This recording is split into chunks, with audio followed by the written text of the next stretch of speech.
አብ ወወልድ ወመንፈስ ቅዱስ አሐዱ አምላክ አሜን። ቅዱስ አምላክና እግዚአብሔር ጉባኤና ክትባርኽ ቃልኻ ክትገልጸልና ነቲ ዝናገር አንደበት ነቲ ዝሰምዕ እዝኒ ልቦና ኮይንኻ ክትምህረና አምላክና እግዚአብሔር እንልምነካ አሉና እቲ እንነጋገሮ ቃል ሁሉ በእምነት ክዋሃደና ቅዱስ አምላክና እግዚአብሔር እንልምነካ አሉና። ቅዱስ አምላክና እግዚአብሔር ዘወትር ንስኻ ኃይልን ጥበብን ኢኻ እሞ ጥበብና ሁላትና ክትልእኽ እንልምነካ አሉና። እቲ አቦ ምሕረትን አምላክን ሁሉ መጽንናዕ ዝኾነ ናይ ጎይታና ኢየሱስ ክርስቶስ አምላክን አቦን እግዚአብሔር ይባረኽ። ካብ እግዚአብሔር አቦናን ካብ ጎይታናን ኢየሱስ ክርስቶስ ጸጋን ሰላምን ንዓኻትኩም ይኹን። ከመይ ውዒላትኩም ከመይ ቀኒኻትኩም አሜን። እግዚአብሔር አምላክና ኃይሉ ፍቅሩ ይግለጸልና። ወላዲተ አምላክ ቅድስተ ቅዱሳን በረከታ ረድኤታ አማላድነታ አይፈለየና። ክፍቃድ እግዚአብሔር እንነጋገረሉ ናይ ሎማዓንቲ ናይ ትምህርቲ ርእስና ዝኾነና ስርየት ኃጢአት በኢየሱስ እዩ ዝብል ይኸውን። እዚ ቃል እዚ እንረኽቦ ኣብ ናይ ሐዋርያት ስራሕ ምዕራፍ 13 ካብ ፍቕዲ 39 ተመዝጊቡ እንረኽቦ ቃል እዩ። ስርየት ኃጢአት በኢየሱስ እዩ ዝብል ቃል በሐዋርያ ቅዱስ ጳውሎስ ዝተነግረ ነገር ግን ሐዋርያ ቅዱስ ጳውሎስ ኣብ ዝመዝገቦ ናይ ሐዋርያት ስራሕ ግብረ ሐዋርያት ተባሂሉ ኣብ ዝጽዋዕ ተመዝጊቡ እንረኽቦ ቃል እዩ። እዚ ቃል እዚ መልዕለ ሓሳቡ ክንርኢ ከሎና ቅዱስ ጳውሎስን በርናባስን ኣብ አንጾኪያ ኣብ ዝነበረሉ እዋን ካብ ጳፉ ተላዒሎም በመርከብ ናብ ጴርጌን ናብ ዝተባሃለ ጵንፊልያ ናብ ዝተባሃለ ስፍራ መጺኦም ነይሮም። ሽዑ ማርቆስ ካብኣቶም ተፈልዩ ናብ ኢየሩሳሌም ኸይዱ ነይሩ። ንሳቶም በርናባስን ጳውሎስን ግን ጴርጌን ሓሊፎም ናብታ ጲስድያ እትበሃል ሃገር አንጾኪያ በጺሖም ነይሮም። መዓልቲ ሰንበት ነይሩ። ናብ ቤት ጸሎት አይሁድ ኸይዶም ልማድ ነይሩዎም ሰንበት ናብ ሰንበት አይሁድ ምኻድ ወይ ከዓ አይሁዳውያን ኣብ ዝእከብሉ ኣብ ዝኸድሉ እዋን ሽዑ እቶም መራሕቲ ቤተ ጸሎት አይሁድ ኣቶም ኣሕዋትና ንህዝቢ ዝጠቅም ቃል ምዕዳን እንተሃልይኩም ተናገሩ ኢሎም ለኣኹሎም። ገርም እዩ። ቤተ ክርስቲያንና ሓድሽቲ ጋያሹ ኣገልገልቲ ክመፁ ከለዉ እስኪ እግዚአብሔር ዘናገረኩም ነገር ተናገሩ፣ እግዚአብሔር ዘቀበለኩም ንምእመናን ዓድሉ፣ እግዚአብሔር ዘቀበለኩም ልምዓን ትቀድሱ፣ እግዚአብሔር ዝበለኩም ነገር ንገሩና እንዳበሉ ትዕድምቲ ምግባር ናይ ቤተ ክርስቲያን ልማድ እግዚአብሔር እውን ዝፈትዎ እዩ። ባርናባስን ሳውልን ወይ ከዓ ጳውሎስን በመንፈስ ቅዱስ ዝተመልኡ እዮም ነይሮምና ነታ ደሴት ተቋሪጾም ጣፉ በጺሖም ንሓደ ጠንቋሊ ሰብኣይ እውን ናይ ሓሰት ነብይ ምዃኑ ኣቃሊዖም ዝመጹ እዮምና ዝንኦም ዝተነግረ እዩ፣ ዝተፈለጠ እዩ። በኢየሱስ ክርስቶስ አሚኖም ናይ እግዚአብሔር ቃል ምህሩ ከም ዘለው ዝተፈለጡ እዮም። ስለዚህ ከዓ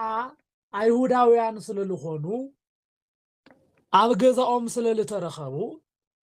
ነቶም ኦሪት መጽሓፍ ተቀበልቲ ዝኾኑ አይሁዳውያን ትምህርቲ ክምህሩ ከለዉ ንርኢ ኣሉና። እግዚአብሔር ዝዓደሞም እዮም እሞ ሐዋርያ ቅዱስ ጳውሎስ ብዘደንቕ መንገዲ አቱም ሰብ እስራኤል ንእግዚአብሔር እትፈርሑ سمعوا إلو جمر زوم إسرائيل نجابير زفرح إيوم نجر قمن إيسوس زي قبل إيوم سبب إجابير أمن اللخون دابله نجر قمن حاتي أسريت كوه من زخيل إيسوس كريستوس زي أمن سبقن انتاي بلوه ኢየሱስ ክርስቶስ ናይ ዓለም መድኃኒት ምዃኑ ምእንታን ክቕበሉ ንእግዚአብሔር እትፈርሑ በስደትኩም እዋን ዝመርሓኩም ካብ ችግርኩም ሁሉ ዘውፃኩም ናይ ሰራዊት ጎይታ እግዚአብሔር ከም እትፈርሕዎ ከም እተገልግልዎ ፈልጥ እሞ ስምዑ ብሎ እስራኤላውያን እግዚአብሔር ዝፈርሑ እዮም እስራኤላውያን ምስ እግዚአብሔር ሓደ እዮም ዝበሃሉሉ ዘሎ ምኽንያቱውን ገና ንኣምላኹ ከይፈለጠ ወዲ ሰብ ንእግዚአብሔር ዘምልኹ እዮም ንቦታቶም ዘኽብሩ እዮም ስለዚ ኣብ አንጾኪያ ኣብ ዝተረኸቡሉ በዓል ጳውሎስን በርናባስን ክምህርዎ ዝግባእ ዓብዪ ጉዳይ ነይሩ ግን ሓደ ትምህርቲ ክነምህር ከለና ጽቁልና ንሕና ብዝተረዳእና መንገድን ንሕና ብዝተረዳእና ሓይልን ኣይኮነን ክነረድእ ንኽእል መጠንን ኣገባብን ኣለዎ ምኽንያቱ ከምቲ ሰብኢና ፍጹም እምነት ኣብ ዘይብሎም ሰባት ኸይድና ስለ ልክዕ ከምቶም ዝኣመኑ ነቶም ዝኣመኑ ከም ዝወሃብ ትምህርቲ ክወሃበ ይክእልን መሰረታዊ መልዐሊ ኣለዎ ሐዋርያ ቅዱስ ጳውሎስ ክምህር ከሎ በዋናነት ዝፍለጠሉ ምስ ኣህዛብ እንዳኾነ ምስ አይሁዳውያን አይሁዳዊ እንዳኾነ ምስቶም ክርስቲያናት ክርስቲያን እንዳኾነ በዚህ መንገድ እዩ ናይ ኢየሱስ ክርስቶስ አምላኽነቱ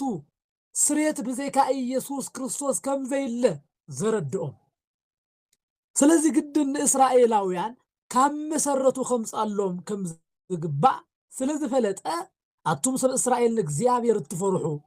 አምላኽ ህዝብ እስራኤል ነቦታትን ሓረዮም ይብል ባዕሉውን አይሁዳዊ ስለልኾነ ነቦታትና ምን ሓረዮም ይብል እግዚአብሔር አምላኽ ሓረዮም ኣብ ምድሪ ግብጽ ተሰዲዶም ኣብ ዝነበሩሉ ጊዜ ነቲ ህዝቢ ልዕል ኣበሎ በቲ ዓብዪ ሓይሉ ድማ ካብ ኣውፅኦም ን40 ዓመት ዝኣክል ከዓ ኣብ በረኻ ጾሮም እዚ ጉዳይ እዚ ብሙሉኡ አይሁዳውያን ይቕበሉ እዮም ነቲ ዝቕበልዎ ቃል ክምህሮም ከሎ እንደሓጎሶም ይሰምዕዎ ጀመሩ ካብ ምድሪ ከነዓን 7 መንግስታት ተጥፊኡ ከዓ ነቲ ምድሮም ኣውረሶም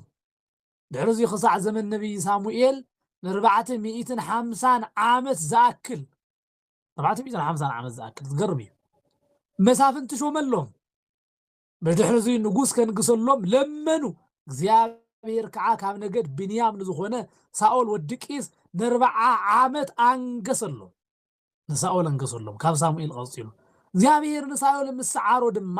ንዳዊት አንገሰሎም ከም ልበይ ዝኾነ ሰብ ሁሉ ፈቃደይ ዝገብር ዳዊት ንዳዊት ወዲ እሴይ ረኸብኩ ኢሉ ከዓ መስከረሉ እግዚአብሔር ከምቲ ኣተስፊዎ ዝነበረ ካብ ዘርኢ ዳዊት ነቲ መድሕን እስራኤል ዝኾነ ኢየሱስ ለኣኾ ይብል መሰረታዊ መልዐሊ ትምህርቱ አይሁዳውያን እስራኤላውያን ንእግዚአብሔር ከም ዝፈቱ ከም ዝፈርሑ ነገሮም ድሓር ግን ወዲ ዳዊት ዝኾነ ኢየሱስ መን ምዃኑ ከረድኦም ምእንታን ግን መድኃኒት እግዚአብሔር ንእስራኤላውያን መድኃኒት ኢየሱስ ለኣኸ ይብል ቅድሚ ምምጻውን ዮሐንስ ንኹሉ ህዝቢ እስራኤል ንንስሓ ዝኸውን ጥምቀት ሰበኸ ዮሐንስ ከዓ ተልእኾኡን ትፍጽም ኣነ መን እመስለኩም ኣነ እኮ ክርስቶስ ኣይኮንኩን እታ ኣነ መእሰሪ ኣሳኡኑ ካብ ኣጋሩ ክፈትሕ ዘይበቅዕ ንሆን እሱ ብድሕሪ ይመጽእ ኣሎ በለ ኣቱም ኣሕዋት ደቂ ዓልየት አብርሃምን ኣብ ማእኸሎም ዘለኹም ንእግዚአብሔር ትፈርሑን እዚ ቃል መድሓን እዚ ናባኻትኩም እዩ ዝተለኣኸ እዚ ንግግር ኣይኮነን ኣስተምህሮ እዩ ሐዋርያ ቅዱስ ጳውሎስ ኣብ ጉባኤ ደው ኢሉ ዝተናገሮ ኣምህር ኢሎምዎ መዓድ ኢሎምዎ ገስጽ ኢሎምዎ እግዚአብሔር ዝሃበካ ቃል ተናገር ኢሎምዎ ዝተናገሮ ናይ ትምህርቲ መድረኽ እዩ እዚ ሁሉ ካቀዲሙ እግዚአብሔር ከመይ ከም ዝመርሖም ካብ መከራ ከመይ ከም ዘውፅኦም ነገስታት ከመይ ከም ዝሾመሎም ንዳዊት እንታይ ከም ዝበሎ ድሓር ከዓ ወዲ ዳዊት እግዚአብሔር ባዕሉ ከም ዝመፅአ ይነግረና ኣሎ ኣብ ኢየሩሳሌም ዝነበሩ ንኢየሱስ ኣይፈለጥዎ ናባኻትኩም ዝተልኣየ እዚ ቃል ምድሓን እዚ ቃል እንታይ እዩ ምድሓን በመጀመርታ ቃል ዝነበረ ናይ እግዚአብሔር ቃል ናብ ምድሪ ናብ ዓለም ናብ ኣይሁዳውያን ናብ ኩሉ ሰብ ዝመፅአ ናይ ምድሓን ቃል እዩ እቶም ኣብ ኢየሩሳሌም ዝነበሩን ኣሕልቆምን ግን ንኢየሱስ ኣይፈለጥዎ ኣብ ኢየሩሳሌም ዝነበሩ ኣሕልቆም ማለት ናይ ኢየሩሳሌም ሓለፍቲ ማለት እዮም እቶም ሰቃልያን እግዚእ ዝተባሃሉ ማለት እዩ እግዚአብሔር በሓቂ ኣብ ጽቡቕ ልዕልና ኣብ ሕልቅና ኣለኹ እንዳበልካ ንኢየሱስ ካብ ዘይምርኣይ እግዚአብሔር ይሓሉ ዓብይ ጉድኣት ዝበፅሓና ኣብ ዝኾነ ልዕልና ክነቐምጥ ከለና ኢና እቲ ክረአ ዝግብኦ ከይንርኢ እንኾነሉ ብዙሓት ሰባት ኣመንቲ ኢና ኢሎም ነገር ግን ነቲ ዝእመን ኢየሱስ ክርስቶስ ዘይረኣዩ ሰባት ግን ኣለዉ ክንዲ ኢየሩሳሌም ዝኣክል ስፍራ ኣብኡ ተቐሚጦም ተስፋ ቦታቶም እንዳሓለው ንተስፋ ቦኦም ፍጻመ ግን ክቐበሉ ዘይኽኣሉ ኣይሁዳውያን ኣብ ኢየሩሳሌም ዝነበሩ ሕልቃ ሕሊፎም ንመስቀል ኣውዒሎምዎ ምስ ጲላጦስ ኮይኖም ተሓባቢሮም ንኢየሱስ ክርስቶስ ሰቐልዎ ንሱ ግን እቲ ናይ ምድሓን ቃል እዩ ነይሩ ንሱ ግን ወዲ ዳዊት እግዚአብሔር ንእስራኤላውያን ተስፋ ዝለኣኾ እዩ ነይሩ እግዚአብሔር ከምቲ ኣተስፊዎ ዝነበረ ካብ ዘርኢ ዳዊት ነቲ ምድሓን እስራኤል ንሱ ለኣኸ ናይ ኢየሱስ ክርስቶስን መጻጻ ከም ሓድሽ ውሑድ ጋሻ ኣይነበረን ብቆፀሮ ዝመፀ እዩ ሰዓት ተታሒዙሉ ግዜ ተቆፂሩሉ ዝመፀ ምዃኑ ብመብራህራይ ገይሩ ጳውሎስ ክናገር ከሎ ንርኢ ኣሎና እቶም ኣብ ኢየሩሳሌም ዝነበሩ እቲ ዓብይ ሓላፍነቶም እንታይ እዩ ነይሩ ዋላ ናይ ኦሪት ኣገልገልቲ እንተኾኑ ግን ኣብ ኢየሩሳሌም ብኣሕልቅነት ዝተሾሙ ንሳቶም ዓብይ ዒላማኦም እንታይ እዩ ነይሩ ተተባሂሉ ስለ ኢየሱስ ክርስቶስ ምምፃእ እዩ ተዓላም ምክንያቱ ናይ ብሉይ ኪዳን ኣገልግሎት ናይ ሞት ኣገልግሎት እዩ ናይ ምድሓን ኣገልግሎት ኣይኮነን ናይ ሰላም ኣገልግሎት ኣይኮነን ዕረፍቲ ዝህብ ኣገልግሎት ኣይነበረን ንነብሲ ዝጠቅም ኣይነበረን ካብ ሲኦል ዘድሕን ኣይነበረን እዚ ኣገልግሎት እዚ ከንቱ ዝኾነ ኣገልግሎት እዩ ነይሩ እዞም ኣብ ኢየሩሳሌም ይሽወሙ ዝነበሩ ኣሕሉቅ ሙሉእ ተስፋኦም እንታይ እዩ ነይሩ ታስተምህሮኦም ሁሉ ነገረ አብርሃም ነገረ ሙሴ እዮም በዓል ሙሴ ዝተናገርዎ በዓል አብርሃም ተስፋ ዝገበርዎ በዓል ዳዊት ዝተንበይዎ ካልኦት ነቢያት ዝተናገርዎ በቲ እግዚአብሔር ቃል ዘናገሮም ኣብቲ ዝተናገሮም ቃል ተስፋ ክጸንዑ ነቲ ዝመጽእ ኢየሱስ እውን ብተስፋ ክትሓላለው እዩ ነይሩ ግን ንሳቶም መስመር ስሒቶም መስመር ብምስሓቶም ከዓኒ ኣብ ቅድሚኦም ጠጠውን ዝበለ ኢየሱስ ክርስቶስ ገዲፎም ካሊእ ኢየሱስ ክሕሉ 2000 ገለን ዓመት ሕሊፎም ኣለዉ ዞም እስራኤላውያን ብዓይነ ስጋኦም ዓዊሮም ብውሽጣዊ ዓይኖም እውን ከይተረፈ ዝዓወሩ እዮም እግዚአብሔር ካብ ዕውረተ ስጋ ካብ ዕውረተ ነፍሲ የድሕነና ሎሙ እውን ኣለዉ ኢየሱስ ክርስቶስ ኣብ ቅድሚኦም እንዳሃለወ ንኢየሱስ ክርስቶስ ተስፋ እንዳሃለው ንኢየሱስ ክርስቶስ ተስፋ ኣሚኖም በቲ ዝበሎም ተስፋ በቲ ዝበሎም መንገዲ ከይኮነስ ብናይ በዓልቶም ተስፋ ብናይ በዓልቶም ኢየሱስ ብናይ በዓልቶም ክርስቶስ ብናይ በዓልቶም ሓሳብ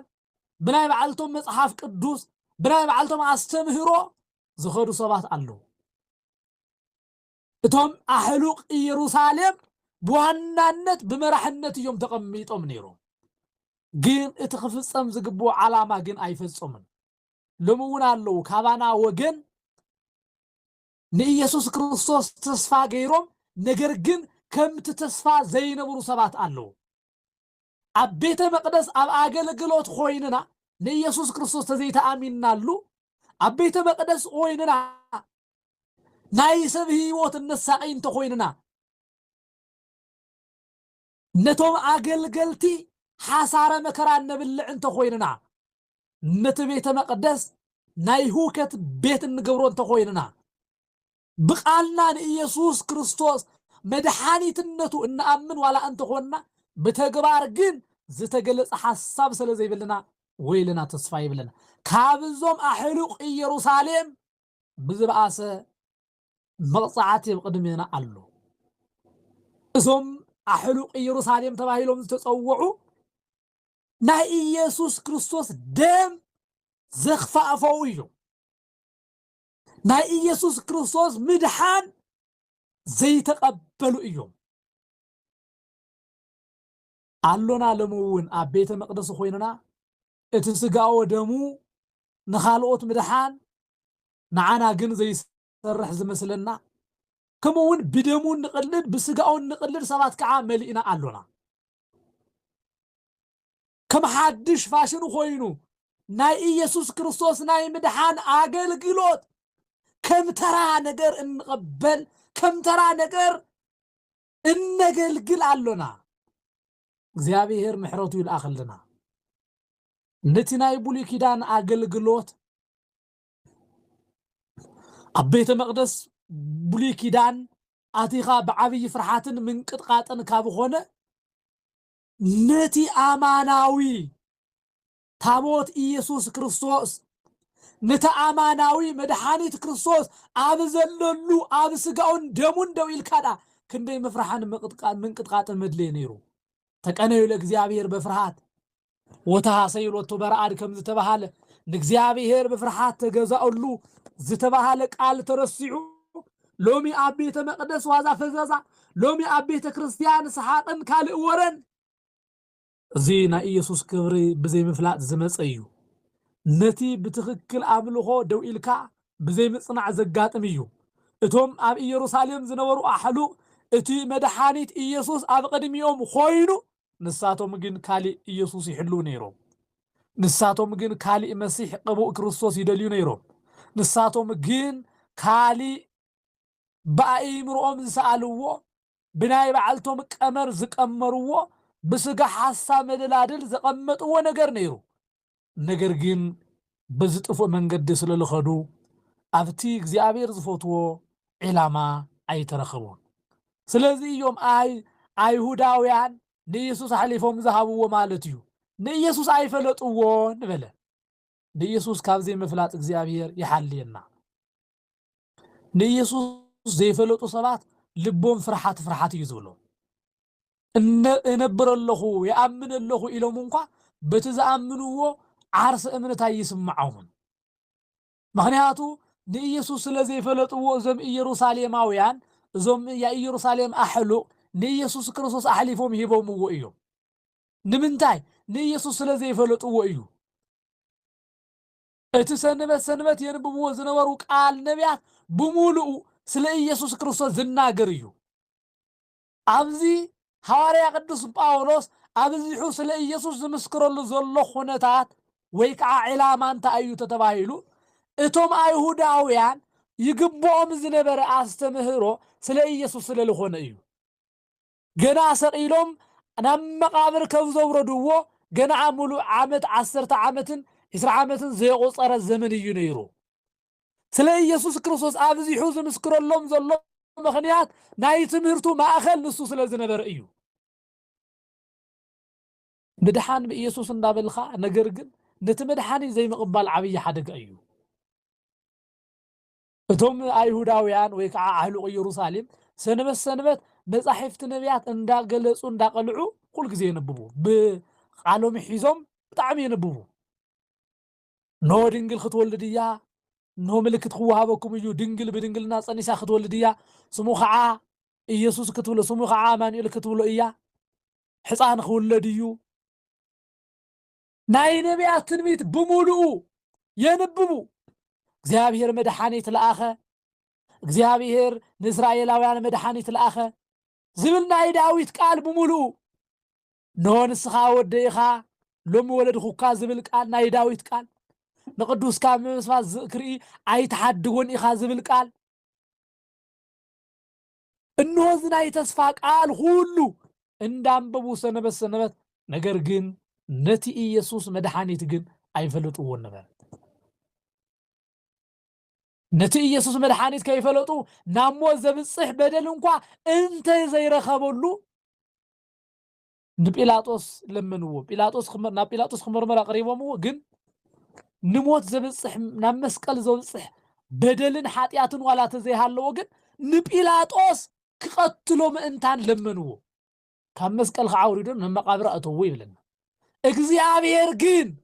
እዚ ዓላማ ትምህርት እዩ ካብ ምውታነ ተስኦ ነቶም ካብ ገሊላ ናብ ኢየሩሳሌም ምስኡ ዝደየቡን ሕዚ ከዓ በቀድሚ ህዝቢ መሰኻኽሩ ኮይኖም ንዘለው ብዙሕ መዓልቲ ተራእዮም ይብል ንበዓል መን ማለት እዩ ንበዓል ማርያም ንበዓል ጴጥሮስ ንሐዋርያት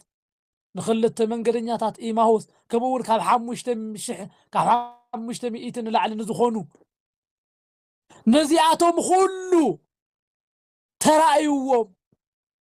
እዚ ግን መን እዩ ተበልኩምና እቲ ሰንበት ናትና እዩ ኢልኩም እንዳነባነብኩም ንህዝብኩም እትነግርዎም ዘለኹም ንሱ ኢየሱስ እዩ ብዙሕ መሰኻኽሩ ኣለው ካብቶም ምስክራት ንሕና እውን ኢና ንሕና ከዓ እግዚአብሔር ንቦታትና ኣተስፊዎ ዝነበረ ነብስረኩም ኣሉና ንመን ነቦታትኩም ነቦታትና አቀዲሞ ንአብርሃም ንሙሴ ንኢያሱ ንዳዊት ንሰሎሞን እዚኣቶም ሁሉ ሰብ ተስፋታት እዩ ምክንያቱ አመንቲ ስለዝኾኑ ማለት እዩ በዚ ዓብይ ተስፋን እምነትን ዝነበሩ ስለዝኾኑ እዚኣቶም በእግዚአብሔር ተስፋ ዝነበሩ ወለዶም እዮም ነቦታትና ተስፋ ዝሃቦ እግዚአብሔር ነብስረኩም አሎና ኖ እስኻትኩም ሰንበት እንዳቀላዕኹም ክመጽዩ ገና ኢየሱስ እንዳበልኩም ትዛረብዎ ዘለኹም አይኮነን ንነግረኩም ንሕና እንነግረኩም ትምህርቲ እንሆ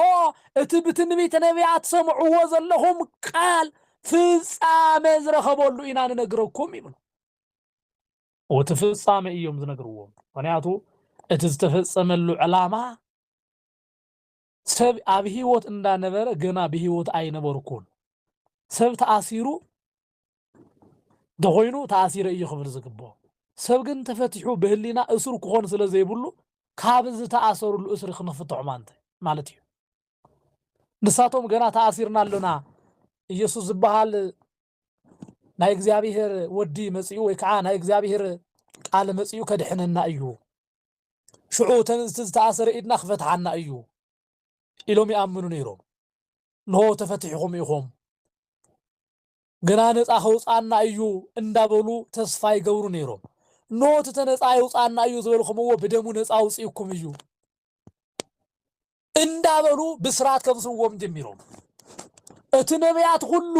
ንስኻ ወደይኻ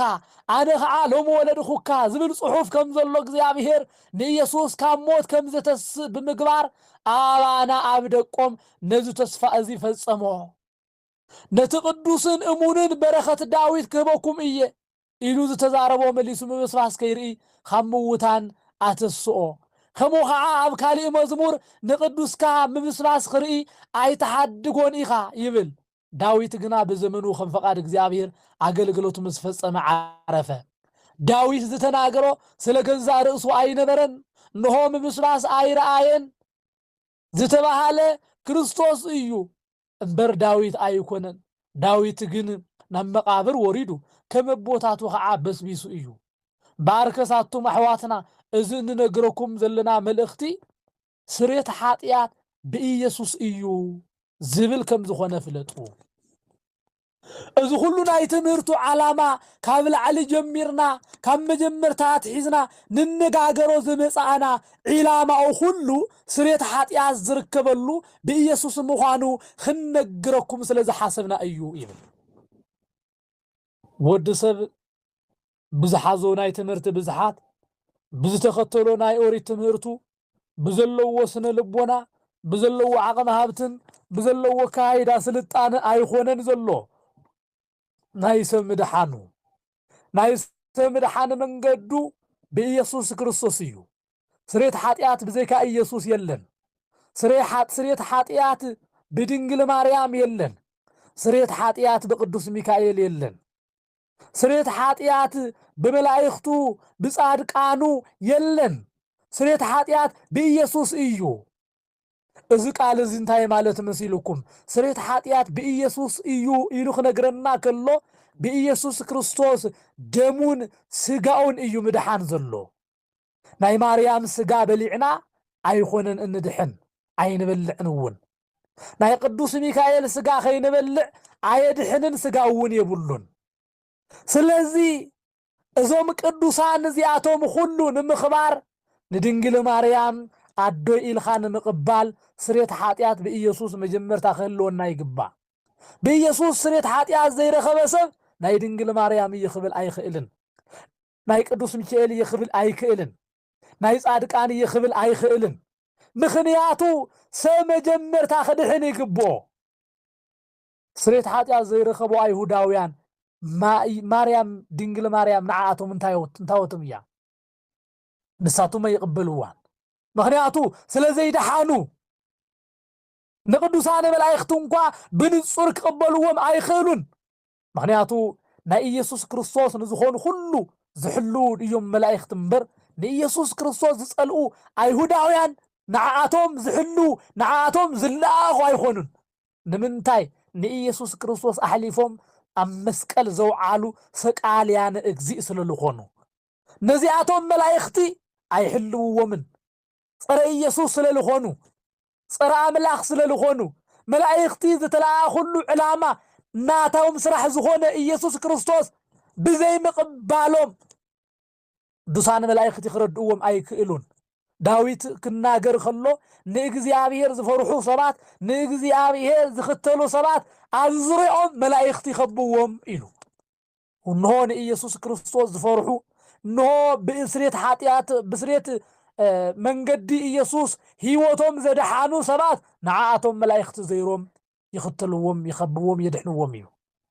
ኖ ስሬት ሓጢአት ብኢየሱስ ክርስቶስ ምዃኑ ዝኣመኑ ሰባት ንሳቶም ምድሓን ስለ ዝረኸቡ ብቅድስት ድንግል ማርያም ኣማላድነት ተስፋ ኣለዎም። ብኪዳነ ምህረት ተስፋ ኣለዎም። ነገር ግን ብስሬት ኢየሱስ ክርስቶስ ብስሬት ሓጢአት ብኢየሱስ ኢሎም ዘይኣመኑ ሰባት ግን ብምንም መንገዲ ናይ ምድሓን ህይወት ይብሎምን። ንሆ ድማ እቲ ንብለኩም ዘሎና እንዳበለ ዳዊት ዝተናገሮ ካልኦት ነቢያት እውን ዝተዛረብዎ ቃል ወዲ ሰብ ምድሓኑ ወይ ከዓ ስሬት ሓጢአት ብኢየሱስ እዩ ዝብል ከም ዝኾነ ፍለጡ። እቲ ኩሉ ብሕጊ ሙሴ ክጸድቕ ዘይተኻኣሎ ብኢየሱስ ብምእማን ይጸድቕ ይብል። ብዙሕ ነገር ተፈጺሙ እዩ። 5500 ዘመን ማለት ቀሊል ኣይኮነን። በዚ ኩሉ ዘመን ብዙሓት ቅዱሳት ብዙሓት ነቢያት ብዙሓት ሊቀ ካህናት ሓሊፎም እዮም። ነገር ግን ናይ ሰብ ሓጢአት ከወግዱ ኣይከኣሉን። ስሬት ሓጢአት እውን ከብኡ ኣይከኣሉን። ቅድሚ ኢየሱስ ማርያም ነይራ። ቅድሚ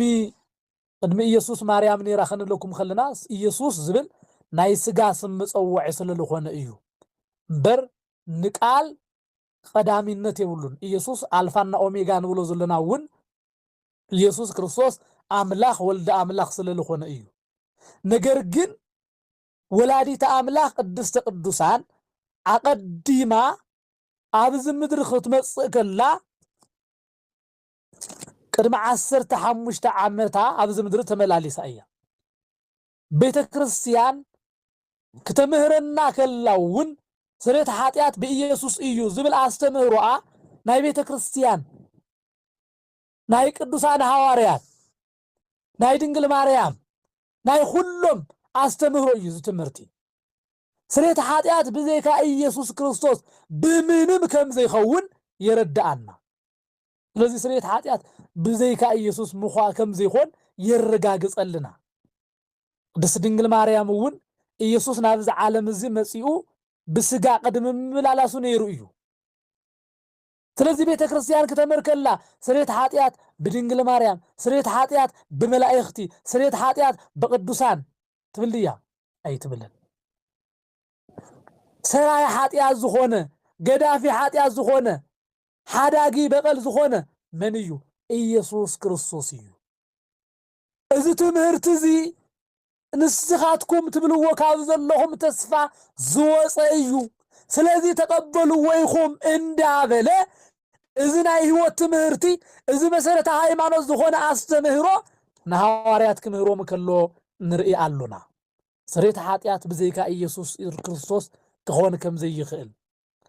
ሰባት ድሕነቶም በኢየሱስ ክርስቶስ ጥራይ ምዃኑ ይረድእ ማለት እዩ ካብዚ ቀፂልና ግን ንሕና ንድንግል ማርያም ካብ ፍጥረታት ሁሉ ብላዕሊ ገይርና ካብ ኢየሱስ ክርስቶስ ብታሕቲ ገይርና እንቅበላ አማላዲትና አድና ኢልና እንቅበላ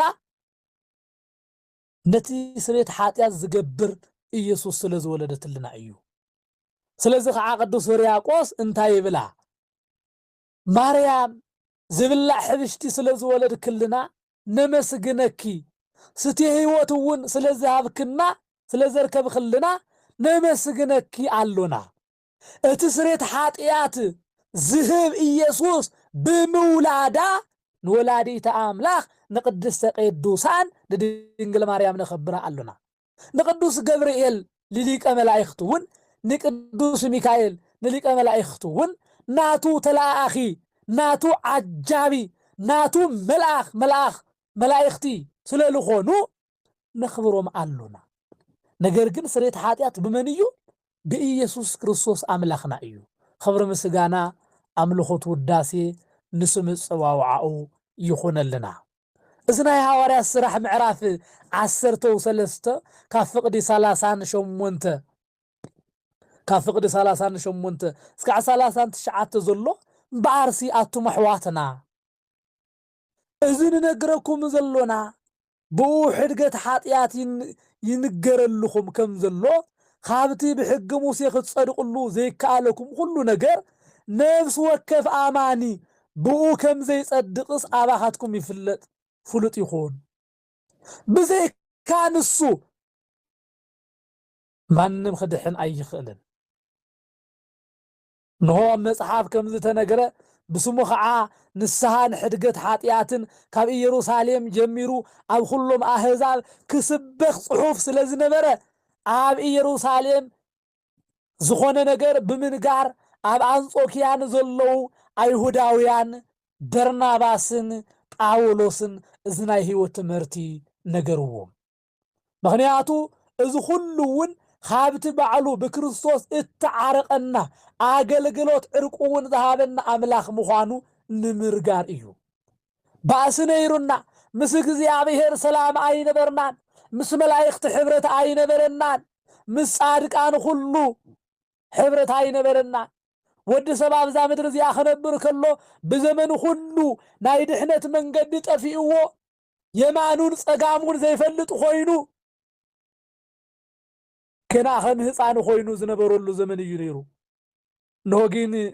ድሓር ክርስቶስ ተገሊጹ ግን ደቀይ ኃጢአትኩም ስለ ስሙ ተሓዲጉልኩም እዩ እሞ እጽሕፈልኩም ኢሉ ቅዱስ ዮሐንስ እውን ከም ዝነገበረና ቀዳማ ዮሐንስ ምዕራፍ 2 ካብ ፍቅዲ 12 ብስሙ ስሬት ኃጢአት ከም ዝረኸብና ሎሚ እውን ብስሙ ኃጢአትና ከም ዝሕደግ ስሬት ኃጢአት ክወሃበና ክንረክብ እንኽእል በኢየሱስ ክርስቶስ ምዃኑ ነቶም በርናባስ ነቶም አንጾኪያ ዘሎ በርናባስን ጳውሎስን ነገርዎም እንሆ እዚ ቃል እዚ ሰማይን ምድርን ዋላ አንተ ሓለፈ ቃል አምላኽ ዘይሓልፍ እዩሞ እዚ ቃል ምድሓን ንሁላትና ከም ዝተፈጸመ መጽሐፍ ይነግረና ኣሎ እዚ ቃል እዚ ብሰላም ክንቅበሎ እዚ ቃል እዚ ብፍቅሪ ክንቅበሎ ንዓና ይንገር ኣሎ ኩላትና ናይ ሓጢያትና ስርየት እንረኽበሉ ብኢየሱስ ክርስቶስ እዩ ሓጢያትና ዝሕደገልና ብኢየሱስ ክርስቶስ እዩ ቅዱሳን መላእክቲ ናብ እግዚአብሔር ዘቅርቡና እዮም ጻድቃን ሰማዕታት ናብ እግዚአብሔር ዘቅርቡና እዮም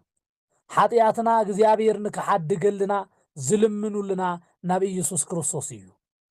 ስርየት ሓጢያትና እንረኽቦ ግን ብኢየሱስ ከም ዝኾነ ኩላትና ክንፈልጥ ይግባአና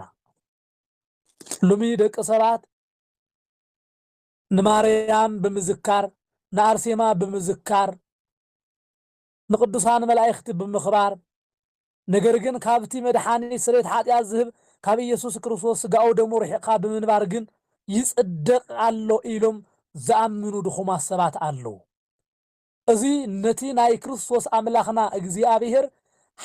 ሓጢያትና ድሕነት ክኾን ስርየት ክኾን ዝተዋሃበና ደም ኢየሱስ ክርስቶስ ምኽፈፋ እዩ ምኽንያቱ እቲ እግዚአብሔር ዝገበረልና ነገር ምርሳዕ እዩ ዝክር ምዝካር ሓጢያት ኮይኑ ኣይኮነን ንቅዱሳን ምግባር ሓጢያት እዩ እንዳበልኹኩም ኣይኮነን ነገር ግን ቅዱሳን መላእክቲ ክንዝክሮም ከሎና ኣብ ልዕሊ ጽድቂ ክንውስኽ ምእንታ እንዳኣምበር ምስና ኢየሱስ ክርስቶስ ምስቲ ደሙ ዝመዓራረ ኮይኑ ኣይኮነን ሓደ ይዋሃት ኣለዉ ኣብ ማሕበር ጽዋዕ ተኻፊሎም ከብቅዑ እዚ ንስጋውን ደሙን ይትክ እዩ ኢሎም ናይ ቤተ ክርስቲያን ትምህርቲ ዘይኮነ ናይ ሰይጣን ትምህርቲ ዘምህሩ ሰባት ኣለዉ ካብዚ ኣማናዊ ስጋን ደምን ወፃኢ ስርየት ሓጢያት ክውህቦ ይኽእልን ስርየት ሓጢያት ዝርከብ ብኢየሱስ ክርስቶስ ጥራይ እዩ ክንብል ከሎና ሓደ ሰብ ብዘመኑ ብዕድመኡ በአነባብራው ሁሉ ምስ እግዚአብሔር አምላክ ኮይኑ ስርየት ሓጢያት ከውህብ ዝኽእል ብኢየሱስ ስጋን ደምን ህይወቱ ተዘይኸቢብዋ መድኃኒት የብሉ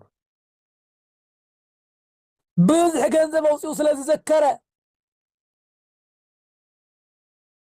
በዝሒ ጉልበቱ ሓይሉ አውፂኡ ስለዝደኸመ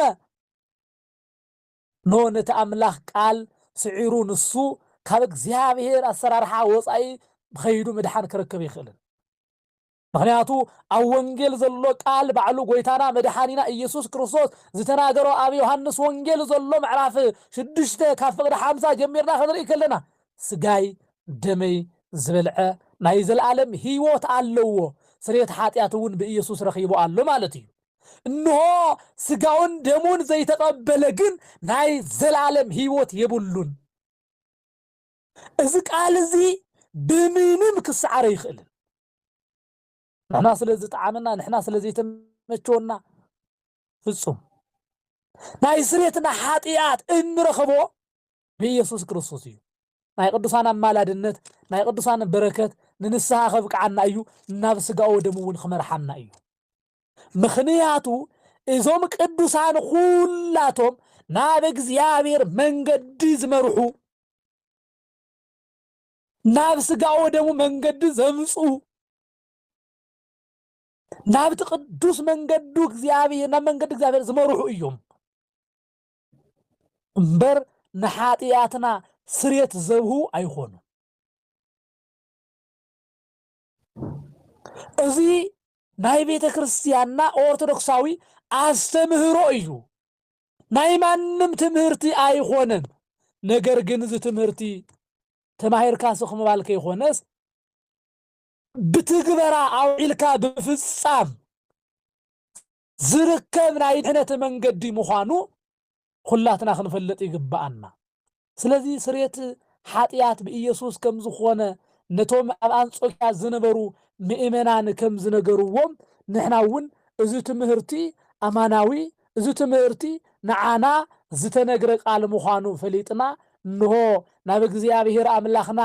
ናብቲ መድኃኒት ህይወትና ክንቀርብ ይግባአና ስጋውን ደሙን ተቀቢልና ስርየት ሓጢያት ብኢየሱስ አምላኽና ኮይኑልና ናብ ዘለዓለማዊ መንግስቱ ናብ ዘለዓለማዊ በረኸቱ ክንኣቱ እግዚአብሔር አምላኽ ይርዳአና እቲ ብነቢያት أتم ملا قصتي رأيو حدا أنت نجركم كتو زي تأمنوا وجبري بزمنكم خجبر يمو تجرمون تفؤون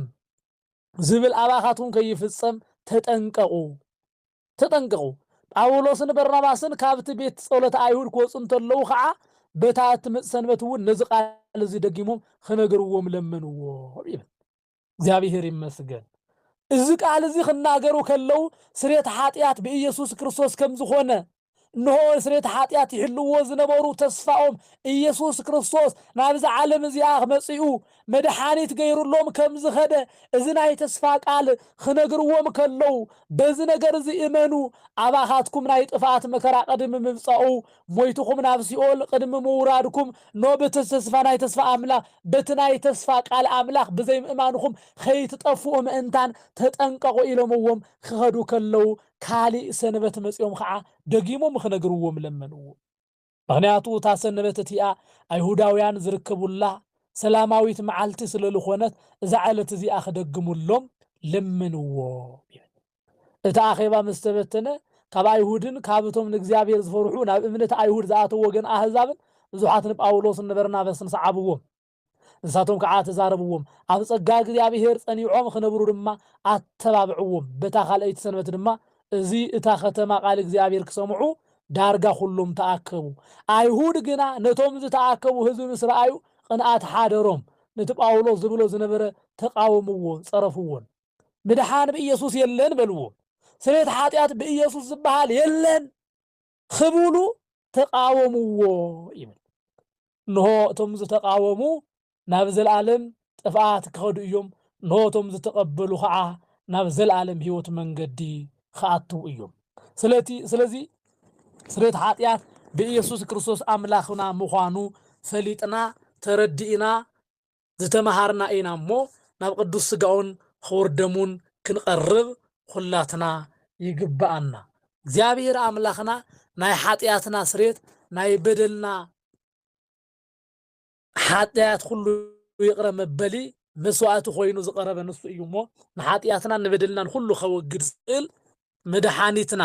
ኢየሱስ ክርስቶስ ኣብ መስቀል ተሰቂሉ ስጋይ ብልዑ ደመይ ስተዩ ናይ ዘለዓለም ህይወት ክህልወኩም ኢሉና አሎሞ እዚ ናይ ስሬት ኃጢአትና ኢየሱስ ክርስቶስ ብልዕዎን ስትዎን ኢሉ ዝሃበና ስጋው በሊዕና ናይ ድንግል ማርያም ደቂ ክንኾን ናይ መላእክት ሕብር ናይ መላእክት ቅዱሳን ሕብረት ወይ ከዓ ኣሕዋት ክንኾን ከምኡውን ናይ ቅዱሳን ናይ ቅዱሳን ጻድቃን ሰማዕታት ሁሉ ፈተውቲ ክንኾን ወይ ከዓ ፈተውቲ ምዃንና ንምርግጋጽ ስሬት ዘውህበና ካብ ኃጢአት ዝገላግለና ካብ ኃጢአት ዘርሕቀና በረከተ ስጋ በረከተ ነፍስ ዝኾነና ስጋውን ደሙን ህይወት ዝኾነና ክንመገብ ይግባአና ክብለኩም ደሊ ስሬት ኃጢአት በኢየሱስ ብዝብል አርእስተ ትምህርቲ ተማሂርና አሎና ማለት እዩ እግዚአብሔር አምላክ ንኹለትና ኃጢአትና ይደገልና በደልና ይቅር ይበለና አሜን ወስብሐት ለእግዚአብሔር ወለወላዲቱ ድንግል ወለመስቀሉ ክቡር